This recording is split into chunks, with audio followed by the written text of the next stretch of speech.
Oke, karena game ini akan menjadi penentuan karena apa? Siapapun yang menang di game ini, tiket playoff di tangan mereka. Yap, siapapun yang menang, ingat teman-teman, siapapun yang menang berangkat menuju ke Nice Peak 2 nih. Yap, dengan membawakan game mungkin dari segi draft yang penuh resiko juga. Tapi ini akan menjadi one last chance. Siapapun yang menang di game kedua akan ke playoff. Jadi kita bakal tes dulu semangatnya. Navi Nation dan Kingdom, mana suaranya? Widih, gokil. Masih semangat ya? Harus Mantap. semangat gak sih? Satu game loh, OTW playoff bang. Ya, assalamualaikum nice pick gitu kan. Langsung aja, Abis ini. siapapun yang menang akan lebih layak. Yap. Oke, tapi dengan bagaimana kali ini juga Cici nih, hero yang cukup priority dan cukup mahal sekarang ada di tangan dari Dairon. Ya, ini hero-hero power semua loh by the way. Jangan lupakan bagaimana itu menjadi runner up juga. Kerap kali menggunakan Buset. hero-hero seperti ini dan Karsnya dibonyokin dengan tujuan biar Dairon tetap bisa menangin matchup. Karsnya nggak level 4 nantinya. Dan itu yang akan merepotkan Kars atau bahkan Navinya di setup pertama Turtle. Iya kan sudah kehilangan satu minion ya tadi. Udah kena freeze juga sedikit yang dilakukan sama Dairon dan juga rotasi cepat Rins dengan wings by wingsnya. Dan lagi-lagi ya secara draft ini ngebuat dari Navi mereka bermain dengan melee range semua. Wah ini bahaya banget terutama. Wah, Karena dihajar. lawan adalah Varsha dan juga Granger. Kalaupun dikejar, balik lagi Hiva Pulung. Kars malah semakin senyum ya kalau misalkan full stack. Yap. Oke. Dan melihat lagi bagaimana kali ini coba untuk bisa memberikan agresivitas tapi chance to play off kali Wah, ini 50-50. 50-50. Real. Siapapun yang menang ya, siapapun yang 50-50 menang real. game ini teman-teman. Yap. Nah sekarang Apro dipaksa untuk mundur. Apro kehilangan coba SP di dalam tubuhnya. Di tempat yang lain, Andoryu kembali terlihat dari kejauhan. Yap. Oke, dan ada sedikit kemenangan kecil juga yang didapatkan Kars di arah top ya. Semenjak gak ada bantuan yang hadir untuk Daironnya. Keadaan kembali tenang. Dan kembali lagi bagaimana nantinya setup objektif yang akan ditunjukkan. Karena ini gak ada Yuzong Angela untuk ngegangguin Sutsujin ya bro. Itu dia, hanya ada Uranus. Dan Uranusnya akan ketemu dengan Varsha yang dimana bisa memberikan tipe burst damage. Ini dia penentuan untuk early game siapa yang akan lebih unggul di early game. Oke, Dairon dengan Vengeance yang memang sudah diaktifkan, ada satu lagi Federal Strike langsung dibuang begitu saja. Sementara sekarang Daironnya hancur tapi Apro-nya mendapatkan inspirasi yang cukup. Dan Turtle-nya kembali berhasil didapat oleh Sutsujin. Ada Siva yang akan join ke dalam pertempuran. Brave Fighter langsung dikeluarkan dan tadi connect ke dalam tubuh dari Idok. Mereka mendapatkan 2 poin kill di awal tapi kehilangan dari Turtle-nya. Iya, karena memang lagi-lagi memanfaatkan arus ya untuk bagaimana Shive bisa join the fight dan akhirnya dapetin 1 poin kill balasan. Tapi akhirnya lagi-lagi ini sepertinya polanya sama. Toy-nya dikasih free untuk dapetin beberapa platingan, Prof. Balik lagi ya, tetap ada asuransinya untuk RRQ. Mereka punya Toy dengan Granger-nya yang masih free. Masih belum bisa join team fight juga sebelum ada item seperti Hunter Strike dan juga Skypierce. Oke, masih cukup tenang kali ini kembali lagi. Navi mereka membayar Turtle dengan poin kill yang mereka dapatkan juga. Cuman bermain dengan waktu. Sama, Damage dari RRQ akan jauh lebih banyak nantinya dari Rins dan juga Toy. sama kan kayak game pertama. Ya, Kita udah ngeliat di game yang pertama. Gamenya sama persis. Early gamenya di lead sama Navi. Tapi Navi tetap harus bermain dengan keunggulan mereka. Tidak melakukan kesalahan itu adalah winning condition juga buat Navi. Dan sekarang sudah mulai bergeser. dan kayak lapu-lapu ketemu sama Granger tuh kayak hal yang menurutku susah banget sih. Susah. Dia lagi mau lompat aja kena poke damage dari Granger bakal berat. Tambah lagi kalau kita ngomongin soal Dex Mata ya, jaraknya jauh banget. Yep. Jadi Toy tetap bisa farming dengan aman ketika struggling dari Shive-nya dengan keadaan yang gak 100% full HP. Ketika dia nanti akan bergerak ke area Turtle. Yep. Slow tempo kayak gini harusnya malah menguntungkan dari RRQ jatuhnya. Iya, jadi kayak Semakin bahagia lagi loh mereka, tapi hey, tertinggal Idok di bagian belakang. Ada Pedro Estrada tadi udah langsung dibomba begitu saya. Sementara sekarang Sutsujin masih bisa bergabung bersama dengan rekan-rekannya. Yap, belum ada yang tumbang sama satu sama lain, tapi Idok ke-trigger dari satu buah revitalize. Dia bakal coba untuk langsung di zoning out balik oleh Afro, sementara di arah top ada cicilan yang bisa dilakukan oleh Kars terhadap platingan outer turret. Oke. Rontok ya, hampir banget dihancurkan di bagian top lane. Tapi setup Turtle lagi, Navi apakah mereka mau paksa? Karena ingat ada Fredrin, dia bakal lebih leluasa untuk mengendalikan objektifnya. Oke, dan sekarang sudah mulai terlihat terjadinya keramaian. Yap. Keramaian telah terjadi. Kars berhasil tadi memancing Idok untuk bisa mendekat ke arah tubuh. Dan sekarang Pedro Estrada langsung dikuak begitu saja. Ada Patrol Guardian Turtle terjadi. Idok masih berusaha untuk bisa kabur. Sementara Toy masih didapatkan. Dan ada 3 player dari RRQ mendadak kill 4. Kali ini lejap seketika. Lenyap seketika 4 pemain dari RRQ dan bahkan turtle-nya jatuh ke tangan dari Andoryu. Memaintain lagi bagaimana keuntungan sekarang menuju ke arah outer middle turret yang akan segera dihancurkan juga. Semua diawali dari tidak adanya revitalize bagi Idok. Di-trigger di area mid lane. Dan sekarang keuntungannya dipegang sama Andoryu yang mendapatkan purple buff plus. Gak cuma turtle, ada mid lane outer turret. Yap, dan hati-hati kita perlu ingat. Dalam keadaan unggul, hype tetap harus di-maintain. Harus di-maintain. Keuntungan dari Navi Ini sekali berantem lagi nih. Oke, berantem lagi seperti apa? Dihajar lagi. Wah. Rinsya berusaha untuk mundur tapi Toy menjadi orang pertama yang tumbang. Idok. Idok masih bisa bertahan. Ada Pedro Strike. Okir masih punya glowing one. Dan mendapatkan trade kill lagi ternyata. Oke, Dairon di tempat yang berbeda. Sementara Kars masih bertahan mencoba untuk peruntungan kembali. Satu yang terakhir. Dairon masih bertahan. Dan Karsnya juga masih bertahan. Tapi kali ini Navi mereka mendapatkan banyak banget keuntungan. Andoryu menorehkan 9 assist dari arah bottom lane. Itu keuntungan lagi untuk Navi dan Game Fact. Farsa menjadi most pick hero Rin sepanjang karirnya di MPL ID dengan 23 kali pick dan win rate-nya 65,22%. Udah hero power teman-teman. Sudah bermain dengan hero nyaman. Yap. Tapi RRQ yang sekarang lagi kelimpungan di early game. Mereka kalah tempo. Semenjak turtle yang kedua tadi. Mereka tidak siap untuk melakukan fight. Tapi mereka paksa untuk fight berlima. Dan sekarang turtle dengan perbedaan 4.000 gold lead. Mampukah RRQ mengembalikan setidaknya Yap. kerugian yang mereka dapatkan semenjak 2 menit ke belakang tadi. Iya, dan RRQ benar-benar harus gimana caranya nahan ini sampai nantinya Rins dan juga Toy punya item yang lebih mumpuni. Yap. Dan Turtle sudah mulai mereka dekati. Tidak ada yang bisa mendekat sepertinya pemain RRQ untuk bisa melakukan sebuah kontes. Dan Turtle berhasil langsung diamankan. Sementara sekarang ada pertempuran yang akan kembali tercipta kah? Karena Sun Suji nampak terlalu Guardian. Idok tertinggal. Ada Pedro Strike langsung dikeluarkan begitu saja. Siapa yang akan menjadi korban? Dan karena sekarang Idok pun masih berhasil kabur. Dengan satu lagi Ghost Bang. Tapi Andoryu di tempat yang berbeda malah menjadi korban. Menjadi sebuah kerugian Dairon. Satu yang terakhir dan Dairon dipaksakan. Si Boy masih selamat. Dan Sive masih punya flicker react yang tepat. Andoryu yang memang dikejar oleh Dairon tapi in the end dari RRQ mereka harus kehilangan 2 pemain mereka juga, bro. Wah, ini dia team fight yang tidak ingin dihentikan sama Navi karena mereka lagi unggul. Mereka mau terus fight dan paksa team fight. Ya, tapi sayangnya Andoryu yang menjadi korban ini baru menjadi kerugian. Pedro Strikers kabur tapi Sun Sujin gagal mendapatkan purple buff ya. Iya, seenggaknya tapi ada di Rins. Ada di Rins. Iya, Iya, ada ini di masih Rins. aman aja juga. Seenggaknya nggak mengalami kerugian yang berlebih lagi untuk RRQ. Sementara kali ini Andoryu-nya juga udah selesai dengan 1-2 Endless Battle. Endless Battle, Magic Boots, dan juga Hunter Strike. 30% cooldown reduction. Pertanyaannya adalah ketika terkena efek sisi, apa yang bakal menyelamatkan Andoryu nantinya? Winter kah? Yap. Immortal kah? Atau akan tetap menuju ke item-item damage seperti Blade of Despair? Ada backup damage tadi seperti dari Toy tapi mendadak. Pergerakan dari Sive. Brave Fighter langsung dikeluarkan. Hei. Kembali terusir. Hanya ada satu tetesan tadi dikeluarkan. Iya, dan mundur lagi ya karena fokusnya adalah inner turret di arah top lane. Tapi yang perlu diperhatikan juga dari tadi kita bertanya di dalam draft ya. Ukir paling besting bisa nge-copy ke arah Feather Ice Strike. Tapi enggak, dia Curtain Skull yang menjadi pilihan juga Prof. Untuk ngincer akhirnya jadi ada seolah-olah combo Cici Gatot Iya. di Navi. Kayak dipaksa ya, Iya. seolah-olah ada gitu loh. Combo dari Curtain Call AOG. Mhm. Cuma permasalahan utamanya adalah di sini. Kalau dari yang kita lihat buat sekarang, tapi ini dia. Loh. Kars memancing saja. Oke, hanya ada satu flicker yang ke-trigger sebelum adanya Lord. Apakah ini worthy?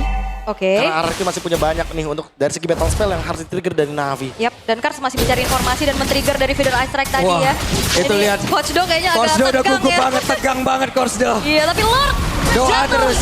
ke tangan Navi. Coach Do-nya doa terus sepertinya. Deg-degan ya? Deg-degan. Deg-degan. sepertinya. Nah ini Play juga, off. Coach Cassius juga sama. Udah pasti.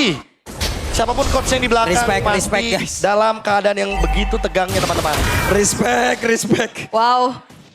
Nah ini Kenzie sama Gob juga deg-degan juga ya. 2-1, ya oke. Tapi buat sekarang inner middle turret akan kembali tabrak Sun Sujin. Yap, tapi Sun Sujin tertangkap basah kah? Untungnya Sun Sujin masih bisa bertahan. Oke. Dan Rins tadi mencoba untuk bisa memberikan bantuan. Dan nge-backup juga dengan adanya satu buah Grass Pad Away ya. Yang dibuka Yep. oleh Idok. Oke, ada Brave Factor tadi dikeluarkan. Sutsujin harus terusin mundur kembali. Sementara sekarang Fedora Strike benar-benar ditantang oleh pemain-pemain dari Navi. Oke. Dan kali ini Lord masih akan berjalan di arah top lane. Dairan sudah selesai dengan satu buah Brute Force dan Toy-nya punya Malefic Roar sekarang. Iya. Tapi yang paling berat ya sebenarnya adalah menumbangkan Sive. Karena Sive punya Queen Swings. Dia makin tebel lagi nanti kalaupun kena burst effect dari Dead Sonata. Udah gitu dia punya Hunter Strike. Kalau tabrak ke Rins bakal lebih punya damage nantinya. Yap. Itu dia. Oke, ada Lord yang akan bergerak lewat atas. Sementara tadi dari Holy Defense ya sudah menghilang. Siap untuk menabrak masuk. Siap masuk dalam area pertahanan yang dimiliki oleh RRQ. Glorious Pathway langsung dikeluarkan. Akan seperti apa lagi pertahanan dilakukan. Tapi defense masih cukup baik. Tapi ini vibes yang berbeda dari Navi. Mereka bakal tetap neken. Tapi dengan kedisiplinan Prof. Mereka nggak asal tabrak sekarang. Wah mereka kayaknya udah di-reminds nih gara-gara game pertama tadi Council Play. Oke, Kars menjadi orang terdepan. Begitu sekarang Andori. Wah, shutdown tercipta Kars. Langsung balik ke arah. Kars berusaha untuk bisa menyelamatkan diri dan Kars berhasil dihancurkan. Dua player mendadak hilang. Baru dibahas. Baru kita ngomong soal kedisiplinan dan reminder dari Coach Do. Navi, sekali lagi mereka terlalu nakal, terlalu bandel untuk berada di teritori dari Rex Ragum Keon. Alright. Tapi dengan ini pun RRQ akhirnya bisa punya nafas untuk keluar dari zona defensif mereka ya. Ya. Tekanan yang diberikan oleh Navi juga agak sedikit menurun sekarang setelah kehilangan Ukir dan juga Kars. Karena ini adalah 2 poin shutdown yang cukup mahal. Window-nya mulai kebuka, celahnya mulai ada. Tinggal gimana caranya RRQ bisa maintain keuntungan tadi untuk bisa take Lord-nya. Karena Navi juga punya senjata late game mereka Andoril yang sudah selesai juga dengan Blade of Despair. 20 stack Sky Pierce. Apakah ini akan menjadi batu loncatan? Lumayan nih. Lumayan soalnya buat numbangin depan. Yap, terutama tadi yang udah kena reveal dari Ukirnya kan yang di depan juga. Ini soalnya hero-hero melee gitu loh, nggak perlu nyari belakang-belakangnya banget. Cuman paling Andoryu aja yang punya range. Tapi sejauh ini kalau kita ngeliat dari segi turret, 9 ya masih utuh juga untuk Navi. Satu mistake atau satu momen dari RRQ tadi barusan yang ngedapetin shutdown terhadap Kars dan Ukir ini masih belum cukup untuk bisa ngebuat mereka dapetin momentumnya. Yap, dan Lord akan muncul. Menjadi sebuah keunggulan lagi bagi tim yang emang memiliki Lord ini. Oke, dan sekarang kayaknya udah mulai kelihatan banyaknya pemain di arah bawah karena udah dibuka sama Kars juga. Yap, dicepatin. Mereka ingin membawa Lord ini masuk ke dalam area defensif Yap. dari RRQ. Tapi karena harusnya high ground-nya kuat juga gak sih Prof? Iya. Ini mind games. RRQ akan mengundang Navi melakukan kesalahan lagi. Yap. Dan langsung memanfaatkannya ketika Navi over dalam positioning. Dan ada Fedora Strike sekarang diambil. Yap. Itu dia. Minimal berarti Ukir harus jaga posisi ya. Yap. Iya. Beda sama tadi ya. Iya. Ukir tadi tertembak dengan Dead Sonata. Jadi mungkin untuk sekarang pelajaran didapatkan. Navi unggul 6.000 gold lead. Apa yang bakal mereka rencanakan? Trilane push kah? Waduh, ini. Hening sekali MPL Iya, Arena. deg-degan sih, seketika deg-degan ya. real. Sangat-sangat diam, Pegangan. tenang, tidak ada suara. Pegangan. Mari sesaat lagi kita pegangan apa yang akan terjadi. Lord akan masuk lewat atas. Satu base turretnya udah berhasil dihancurkan. Sementara Apro menjadi orang terdepan dari Navi. Mereka masih cukup sabar. Mereka masih melihat dari kejauhan. Ada satu Trestless tadi dikeluarkan. Dan Lord dibiarkan sendirian di dalam area pertahanan dari RRQ. Dan Navi juga mereka nggak mau terlalu masak kendak tapi right strike curian. Yap, dan itu dia Fedora Strike langsung dikeluarkan. Sementara sekarang ada sebuah kertas gol tadi langsung dikeluarkan dan Sutsujin malah ketinggalan. Disambung lagi dengan satu Fedora Strike. Namun tadi terlihat dan juga terdengar Sutsujin dan tertinggal. Apa yang akan terjadi? Sutsujin masih bisa selamat. Bahkan ada flicker tadi dikeluarkan Ukir tapi masih gagal. Sekarang waktunya Risto bisa mengejar. Akankah Ukir bisa didapatkan? Apa Throw Guardian? Langsung saja tindakan backupan. Wah, nice backup dari Afro Wow. karena Ukirnya tadi flicker tapi ternyata gak nyampe untuk menuju ke arah Sutsujin. Wow. Dan keadaan kali ini RRQ mereka hanya kehilangan satu buah base turret aja di area top lane. Not a big deal untuk kedua tim. Kerugian tidak didapatkan oleh siapapun, hanya battle spell saja. Recover yang begitu cepat dari RRQ. Dan Navi juga, thanks to Afro. Ukir jadi tidak tumbang tadi. EOG yang dilakukan secara ofensif untuk bisa saving Valentina. Wah ini, tapi setidaknya Navi nih keren banget. Mereka Walaupun tadi ada pergerakan tambahan ya. Iya. Cuman backupannya cepet. Backupannya Reset ya cepet. Mereka tahu harus mundur kapan. Navi boleh nih, udah belajar banget nih. Ya tapi again ya, ini Navi susah banget buat ngedobrak ini defensif dari RRQ karena Ya. ada Rins, ada Toy yang bisa cepet banget untuk nge-clear plus Dairen-nya mengunci minimal 2 pemain yang ada di lini depan dari Navi yang Nah, udah ini. pasti hero tebel. Itu dua Lord sebelumnya adalah prime time Navi untuk bisa ngedapetin Lord tersebut kan. Setuju. Nah sekarang Lord yang ini gimana nasibnya? Kayaknya targetnya bakal berubah sih. Semenjak nggak ada flicker dari Rins, kayaknya CV bakal menargetkan ke arah Rins. Dia bakal memanfaatkan Brave Fighters untuk mengunci pergerakan dari Rins selama belum ready harusnya. Flickernya di 40 detik ketika Lord up, kayaknya Lordnya bakal jadi bait. Yap. Kalau all in dari Navi, berarti Navi harus sadar kalau mereka harus 3 lane push. Oke. Kalau nggak 3 lane push, hal yang sama akan terulang. Tapi sekarang mereka banyak bergerak ke bagian bawah dan Lord sudah muncul kembali. Kars sendirian, Kars harus membuka. Kars harus hati-hati dan sekarang Karsnya tertangkap basah Kars flicker. Ada revitalisasi memang sudah dibuka dan masih selamat. Begitu banyak source kill tadi terdengar. Udah Redri juga kayaknya bakal dilepaskan untuk Lordnya. Dan hanya flicker dari Kars yang ke-trigger. Yap. Oke. Dan revitalize juga ya. Yap, dan Lord berhasil didapatkan oleh pemain Navi. Oke. Akan seperti apa lagi Navi siap untuk bisa menyerang dan siap seperti untuk mengambil game yang kedua. Ya tapi harusnya secara defensif ini RRQ kuat banget loh. Tapi Andoryu, Oke, Andoryu. no. Agak sedikit ngeri-ngeri sedep ya pastinya untuk Andoryu. Tapi kalau ngelihat bagaimana kali ini Navi, mereka akan kembali menggedor lini defense dari RRQ. Yap, sementara itu Curtain Call terlihat. Apro dan juga Kars terikat bersama-sama. Oke. Ukir sekarang bahkan udah punya Divine Glaive, bro. Ini kalau dari segi damage semuanya udah punya damage. Demon Hunter Sword juga udah di tangan dari Andoryu. Pertanyaannya gimana caranya utilize Lordnya ini? RRQ masih dalam mode defensif, mereka masih punya Parsha. Flicker sekarang ready semua, hanya Kars yang tidak siap dengan battle spell yang dimiliki. Yap. Lagi-lagi keadaan mulai hening. Hening kembali. Hening kembali, pegangan lagi karena Lord akan mengguncang dari top lane. Ya. Oke. Lord akan siap untuk bisa mengajar lewat atas. Sementara wave Mina di bagian bawah. Masih bisa dihilangkan dengan cukup cepat. Sementara di bagian tengah. Akankah mereka merelakan lagi satu Lord ini? Karena ukirnya mencoba untuk bisa masuk jauh lebih dalam. Belum ada. Satu lagi MU yang emang bisa di-copy dari beberapa pemain dimiliki oleh RRQ itu sendiri. Konsil terdengar. Apa yang akan terjadi? Lordnya pun akan segera hilang. Dan mereka masih berusaha untuk bisa menghilangkan karena satu bentar yang ada di bagian mid. Tapi masih gagal. Dan di bagian bawah begitu kuat pertahanan dari RRQ. Dan mereka, Navi, masih gagal. Dan percobaan ketiga bersama dengan Lord masih belum berhasil. Solid defense dari RRQ.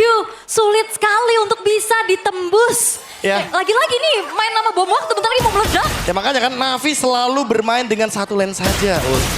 Itu kendalanya. Dan sekarang RRQ yang dalam keadaan power spike mereka, hati-hati. Trigger seperti apa yang bakal dicari. Oke. Oke, di mana? Purple Buff bakal coba untuk kembali diambil perlahan-lahan, semuanya bakal dikuasai terlebih dahulu. Ini bener-bener kalau Andoryu-nya tumbang. Ini udah beda cerita lagi sih. Makanya kan aku bilang, dia belum ada loh item defensif yang bisa menyelamatkan dirinya. Sementara satu death-nya Andoryu itu kena Dairen. Dan kalau Dairen dapetin momentumnya lagi, dia nangkep Curtain Call ke belakang. Andoryu akan dalam ancaman. Yap, karena kalau ngeliat dari RRQ yang main front to back banget, ya ini mau gak mau ya Dairennya harus pegangin yang depan-depannya dulu. Dia pasti. bakal susah banget gitu ke belakang. Udah pasti, kecuali kalau depannya ternyata dipegang sama Susujin dan Idok. Oke. Itu bakal beda cerita di rannya. Ini 18 menit. Navi benar-benar mendominasi. Tapi belum juga nih ya. Belum juga benar-benar bisa masuk dalam area defensif terakhir. Dan ingat power spike dari Granger, power spike dari Parsha. Ini udah di Semakin lebih berasa nih. udah di ujung-ujung semua nih power spike. Itu dia. Twilight Armor juga dari Sutsujin. Dia tidak mau terkena efek burst damage. Maupun itu dari Andoryu atau bahkan dari lapu-lapunya Shive. Oke, saya sih udah 107 BPM ya. Ya, udah 107. 107. Wow. Naik terus ya karena ini deg-degan banget untuk semuanya. Dan sekarang Sutsujin tidak akan tinggal diam untuk membiarkan kembali di mana Lordnya akan bisa diambil oleh Navi. Dan Ukir sekarang sudah siap dengan kopian menuju ke arah Feather Ice Strike. Oke. Mereka udah siap loh untuk bisa kontes sekarang. Berbeda mungkin dengan Lord sebelumnya ya. Lord sebelumnya mereka mengikhlaskan tapi tidak untuk kali ini. Oh, dan lihat Karsnya ini ngeganggu banget sih. Dia bakal cari informasi, dia bakal pancing resource sebanyak-banyaknya. Dan mau nggak mau Toy yang akan nantinya berfokus untuk bisa numbangin ke arah Cars Sport. Aku malah fokusnya ke Afro sih. Oke, sekarang coba lihat Karsnya. Ada flicker tadi udah langsung dikeluarkan Kars. Berhasil selamat, Toy mencoba untuk bisa mengejar. Ada beberapa source skill tadi yang sudah terdengar dari mereka. Di area dari Lord, langsung saja dipercepat. Yap, tapi enggak, ternyata mereka bakal coba untuk tarik ulur dulu. Yap, Chive akan ada di depan dan Mountain Choker-nya terbuka. yap, sementara sekarang pergerakan Riz masih jauh. Berada di base. Afro. Sementara ada Glorious Parway tadi udah langsung dikeluarkan Ukir. Flicker terdengar. Sekarang Adorio. Adorionya down. Masih ada Immortal. Adorio masih bisa melihat tapi Lordnya berhasil diamankan oleh RRQ. Bahkan tuh sekarang Dairennya sendirian berusaha untuk bisa menyelamatkan diri. Hanya saja ada beberapa player tadi berusaha untuk bisa mendapatkan karena Dairennya tertangkap basah. Dairen tidak selamat. Ya karena memang defensifnya dari Adorio adalah coba untuk memukul balik Dairen yang lagi buka vengeance. Itu dia Precious Red juga yang mengusir harusnya dari Navi. Hati-hati ya, ini adalah Lord Evolve 4 lawan 5. Tapi Lord Evolve punya damage reduction. Tarik ulur seperti apa yang dilakukan Prince? Wah, dilompati dong, oke. Dibalaskan dengan Federal Strike pula tadi yang dimiliki oleh Ukir. Yap. Setelah sekarang Andorio terlihat ada dua player tadi di dalam rebutan. Andorio harus mundur kembali. Yap, Lordnya masih coba untuk ditahan semaksimal mungkin dari Navi. Udah mulai tergerus pastinya. Dan bahkan coba untuk dipaksa Sucujin sendirian. Oke, mereka berusaha untuk bisa melakukan tim fight kembali. Apro dari Wow. sudut yang berbeda. Wah, ini mah deg-degannya oke. Semahal itu tiket untuk melaju ke babak playoff. Seintens itu pertandingan terakhir match ke-72 game yang kedua. Karena siapapun yang memenangkan game ini akan melaju ke babak playoff. Yap, semakin tinggi lagi pastinya ya. Gimana rasa deg-degan dari semuanya. Dan Navi juga punya keputusan yang cukup berani tadi untuk nahan Lordnya di situ. Pergerakan agresif dari Ukir yang itu bisa jadi bahaya bahkan loh. Ya itu karena Dairen tertangkap. Ya. Tapi sekali lagi Dairen memecahkan immortality dari Andoryu. Targeting yang akhirnya kebuka window-nya. Sudah harus hati-hati untuk Andoryu. Walaupun dia memiliki full item attack. Ya tadi juga. Sekali aja kena CC dia bakal dalam ancaman. Tadi dia pukul pas lagi vengeance juga bro. Itu dia. Makanya kok sayang pukul sayang sakit. Oke, keadaan kembali sebenarnya gak tenang-tenang amat ya. Ini masih Enggak. deg-degan semuanya. Cuman agak lebih nahan aja nih untuk keduanya. Terutama dengan adanya Lord Evil selanjutnya yang akan segera muncul dalam 30 detik ke depan. Seperti apa lagi upaya penguasaan yang bisa dilakukan oleh Navi. Karena sebenarnya kalau ngelihat dari posisi, ya turret mereka tuh utuh banget semuanya. Utuh semuanya. Mereka masih kokoh banget. Sementara RRQ hanya mengharapkan sebuah misplay. Mistargeting dari Navi. 7.500 Oke. gold lead yang tidak ada pengaruhnya untuk di menit-menit seperti ini. Yap. 22 menit. 22 menit Navi mendominasi. Ya. Untuk sekarang, bisakah mereka mendapatkan Lord ini? Wah, Inilah moment of truth-nya ya. ini dia boleh sih untuk perhatikan immortality, winter, item apapun yang bisa menyelamatkan waktu kalian. Karena sekali tumbang ini akan sangat memakan waktu. Iya dan untungnya base turret yang hancur dari RRQ adalah lane deket ya dari Lord. Itu dia, lane jauhnya aman. Ya kecuali kalau misalkan kelihatan di sana ada Kars. Yap. Ini Karsnya bakal megangin terus-terusan Dairennya ya. Karena potensi yang bisa tabrak ke arah Andoryu kan memang di Dairen. Tapi ada trapping juga yang coba untuk dilakukan kali ini oleh sosok Afro. Belum ada komit, masih ditarik ulur. Tapi dengan adanya menit ke-23, Gold yang dipimpin sama Navi ini seakan tidak ada apa-apanya. Karena di RRQ mereka juga udah ngejar banget dari segi itemization. Dan Magic Sentry mereveal Ukir dan juga Morin kejar. Oke. Terjebak. Kali ini Apro masih bisa kabur. Hati-hati. Tidak ada bush yang aman. Itu dia, karena minim banget informasi. Sampai akhirnya thanks to Magic Sentry. Hampir juga ya, itu Ukir kena tangkap. Tapi masih selamat. Tapi ini informasi juga, Idok nggak ada Glorious Pathway. Ya, concentration di bottom lane Kars. Sudah mengeluarkan ultimate-nya. Sementara Ukir juga nggak ke-trigger dari segi flickernya. Dan Oke. Lord setengah darah. Lord Dan setengah sedikit darah. lagi, seperempat lagi akan langsung tetap dilanjutkan oleh Doryu. Tapi Lordnya berbalik arah. Akankah mereka melakukan sebuah team fight atau mereka akan tetap melanjutkan ke arah Lord tersebut. Tapi Lord, Let's go. SP-nya menambah kembali. Glorious Pathway langsung dikeluarkan. Akan terjadi sebuah pertempuran. Apa yang akan terjadi? Pedro Ice connect ke arah beberapa player. Ada Winter Call yang udah langsung diamankan oleh Ukir. Tapi Ukirnya berhasil mundur ke tempat yang jauh lebih aman. Ada beberapa immortal yang juga langsung dipasang. Sementara sekarang Andoryu masih berusaha untuk bisa mengantar ke Devilja. Tapi belum ada yang tumbang sejauh ini. Benar-benar tidak ada yang tumbang. Semahal itu tiket playoff dan keduanya masih bertahan. Bahkan tidak ada yang tumbang sama sekali. Hanya bertukar resource spell dan juga Item. teman saya jatuh. Itu dia item yang ditukar-tukar. Sekarang udah ada Winter, Immortal. Semua akan dilakukan hanya untuk bertahan hidup. RRQ, Navi, 1 game win. Memang sudah 50% chance to play off. Sekarang atau tidak sama sekali Lord. Di-take sekarang sama RRQ. Mereka yang main kok kita yang lemes ya. Sama. Ini udah digeber dari match 1 gak sih kita? Yap. Oke, pertempuran terjadi. Sekarang Ukir langsung yang membalas dengan Pedro Ice langsung dikeluarkan. Riznya pun menjadi korban. Maka itu Sentoy. What happened? Dan Mimika waktunya untuk Navi mendapatkan sejarah terbarunya. Wah, bakal dikejar. Gak akan dikasih ampun. Masih ada upaya dari Dairon kali ini. Tapi Dairon hanya memberi Dairon waktu. down. Dairon down. Navi. Welcome to playoff ka. And this is the new history. Navi goes to playoff. Dan satu sejarah membuat luka. Navi, mereka yang memantaskan kaki ke babak playoff. Walaupun series ini belum berakhir, tapi dengan kemenangan Navi di game yang kedua, mengubur harapan RRQ Hoshi untuk melaju ke babak playoff. Start dari 0-16 di musim lalu. Navi kali ini ada di babak playoff. Siapa yang menyangka bahwa mereka mendapatkan game di momen krusial seperti ini? 2 sejarah tercipta. Yang pertama Navi akhirnya playoff. Navi bukan tim yang menjadi satu tim yang hanya menjadi titik poin saja bagi semua tim seperti di season lalu. Dan sekarang sejarah baru untuk RRQ. Pertama kalinya mereka tidak akan hadir di babak playoff. 16 season kita lalui dan akhirnya di season ini harus menjadi season yang menampar RRQ Hoshi dengan begitu kerasnya. Tapi kita patut apresiasi untuk Navi bagaimana kedisiplinan mereka bermain sabar, bermain jauh lebih berhati-hati dibanding game pertama. Menjadi kunci jawaban mereka untuk menang. Oke, ingat, Navi bukan Natem berjalan lagi.